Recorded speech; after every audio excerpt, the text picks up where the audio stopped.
வாழ்க்கையில் ஒரு பாலைவனம் போகிறீங்க சரிங்களா, ஒரு வாட்டர் பாட்டில் நிறைய தண்ணி கொடுக்குறாங்க. முன்ன பின்ன நீங்கள் பாலைவனத்துக்கு போனதில்லை சரியா, அந்த தண்ணியை நீங்கள் எப்படி யூஸ் பண்ணுறீங்கிறத பொறுத்து தான் இந்த பாலைவனத்தை நீங்கள் கடந்து போக முடியும்.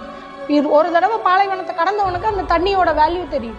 அதை எப்படி பத்திரமா வச்சுக்கணும், எங்கெங்கே அந்த தண்ணி குடிக்கணும், அதை யூஸ் பண்ணணும் பத்திரமா. அப்போ தான் நம்ம உயிர் பிழைக்க முடியும். இதை எப்படியாவது தாண்டிடணும். முன்ன பொண்ணு பாலைவனம்னா எப்படி இருக்குன்னே தெரியாதவன் என்ன பண்ணுவான், முதல் தண்ணி எடுத்து கொடுப்பான். ஜில்லுன்னு இருக்குது, நல்லா இருக்குது, மேலே ஊற்றுனா ஜாலியாக இருக்குது, அப்போ வெயிலுக்கு ஃப்ரெஷ்ஷாக இருக்குன்னு அந்த உயிர் தண்ணியை அவன் மேலே ஊற்றி விளையாடி வேஸ்ட் பண்ணுறான். அப்போ அவனால் பாதி தூரம் கூட கிடைக்க முடியாது.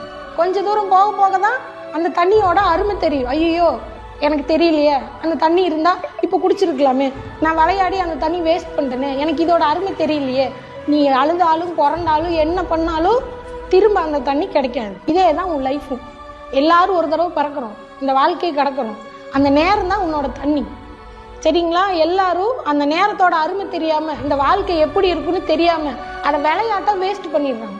வேஸ்ட் பண்ணதுக்கப்புறம் ஐயோ நான் முதல்ல தெரிஞ்சிருந்தா நான் வாழ்க்கையை அப்படி வாழ்ந்திருப்பேனே இப்படி வாழ்ந்திருப்பேனே, நீங்கள் என்ன அழுதாலும் பிறந்தாலும் அந்த நேரம் திரும்ப கிடைக்காது. அது நம்மளை தாண்டி கடந்து போயிட்டே இருக்கும்.